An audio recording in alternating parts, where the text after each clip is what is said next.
Voilà pourquoi moi je dirais ceci, que le confinement est avantageux pour l'Église. Et l'Église est en train de subir une transformation spirituelle. Et l'Église du Congo, pour ne pas dire l'Église du monde, est en train de subir un nouveau vent de réveil.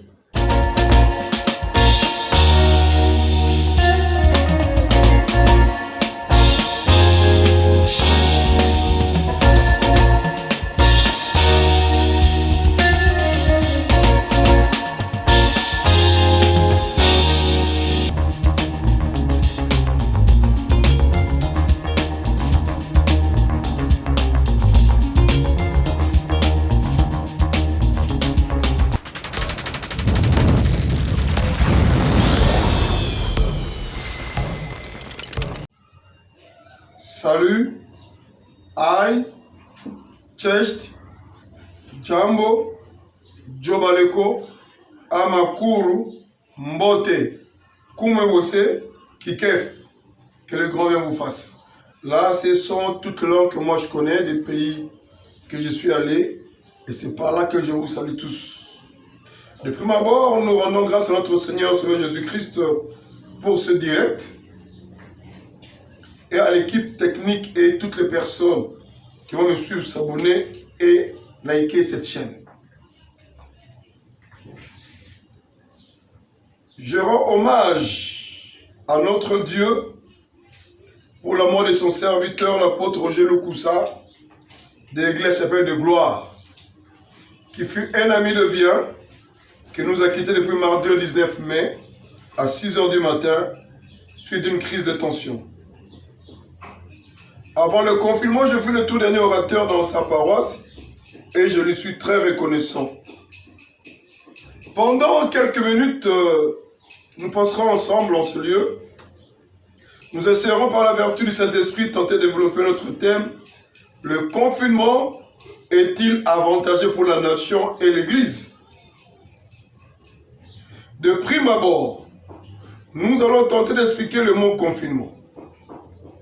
Le mot confinement, c'est une procédure, ou le confinement, c'est une procédure de sécurité visant à protéger des personnes dans des espaces clos afin d'éviter un contact avec un nuage nocif de gaz ou radioactif ou la propagation d'une maladie infectieuse.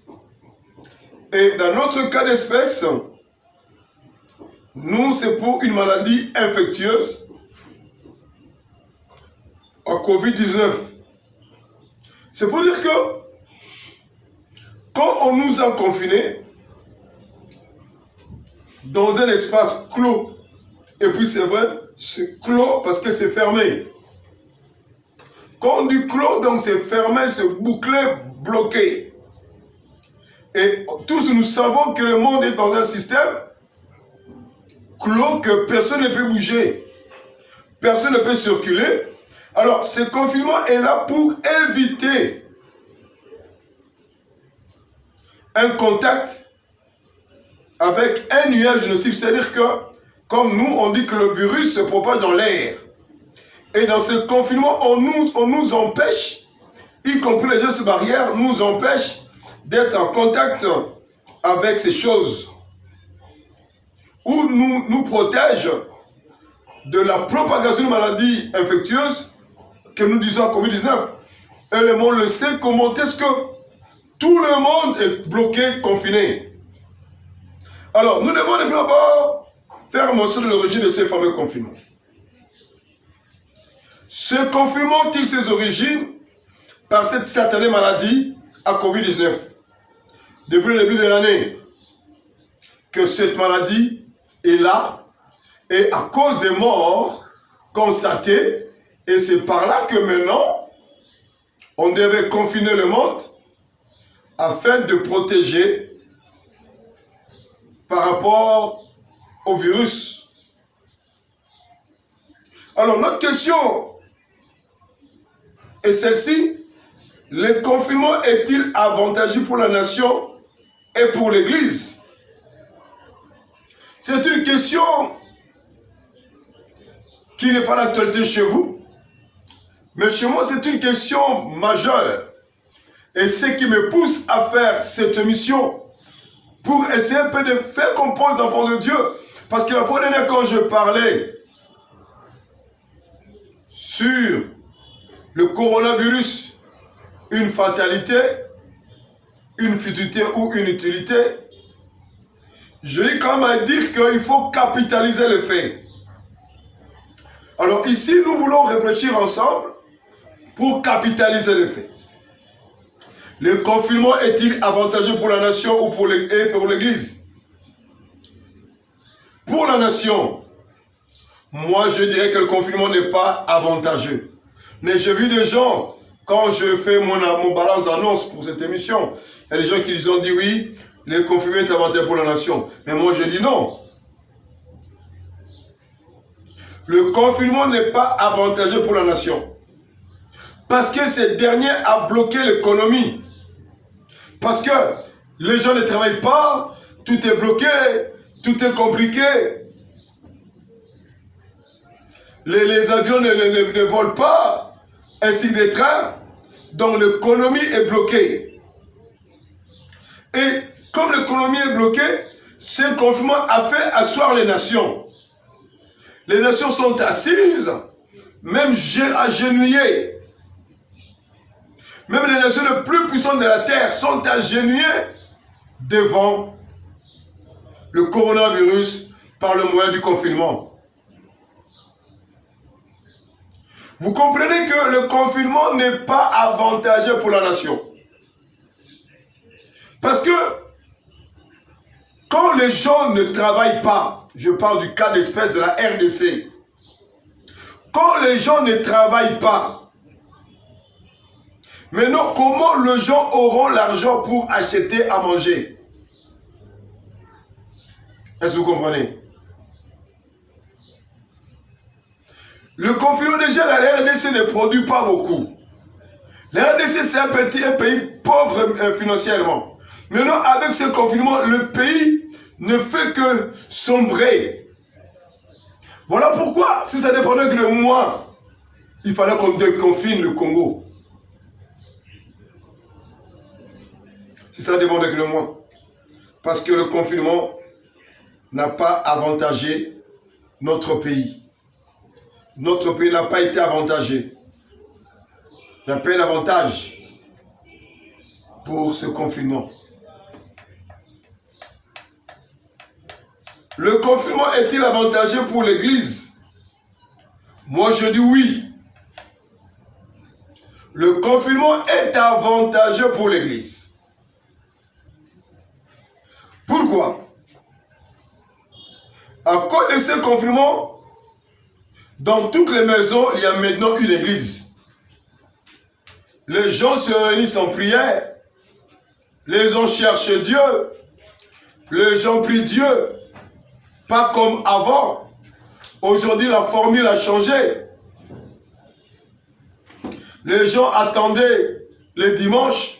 Les gens attendaient le vendredi ou le jeudi. Les gens étaient le mercredi ou le mardi pour aller prier. Mais à cause de ce confinement, parlant de la maladie à coronavirus, maintenant tout le monde cherche Dieu.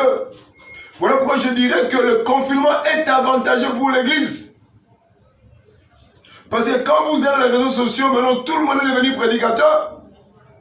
Tout le monde est devenu intercesseur. Et dans chaque maison, dans chaque famille, maintenant il y a une église. Il y a une équipe d'intercession.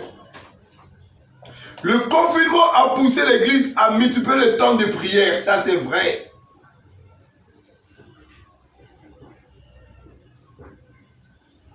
Et quand l'église a multiplié le temps de prière, l'église maintenant a commencé à recevoir l'orientation pour le corps de Christ.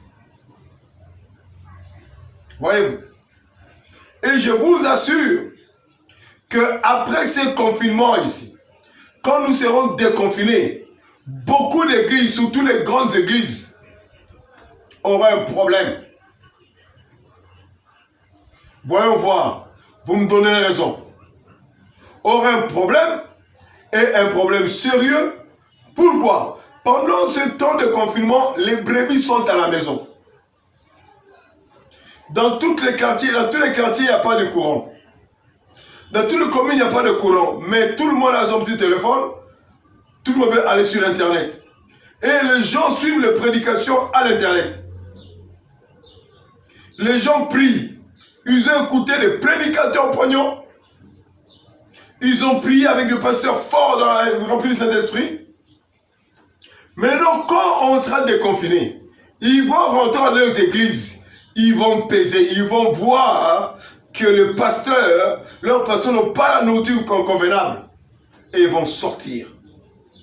Mais le pasteur averti doit adapter maintenant sa prédication par rapport à l'effet corona. Donc le confinement doit changer, bien qu'elle a changé pour ceux qui comprennent, mais elle doit changer. Même les prédications. Et moi je dirais ceci, qu'avec ce confinement, l'Église a changé ses prédications. On met en place de messages farfelus superficiels, du genre qu'on a des poteaux, du genre qu'on salaboué. Maintenant, on ramène le cœur des enfants devant la face de Dieu. Et tout cela, c'est à cause du confinement. Les gens qui prenaient l'église pour leur gagne-pain, pour leur business, eh bien, ils ont changé de vision. Parce que l'église ne fonctionne pas. Maintenant, il va faire son business où? Il va faire son gagne-pain où? Si ce n'est pas maintenant revenir chez Dieu Tout-Puissant. Voilà pourquoi moi je dirais ceci, que le confinement est avantageux pour l'Église.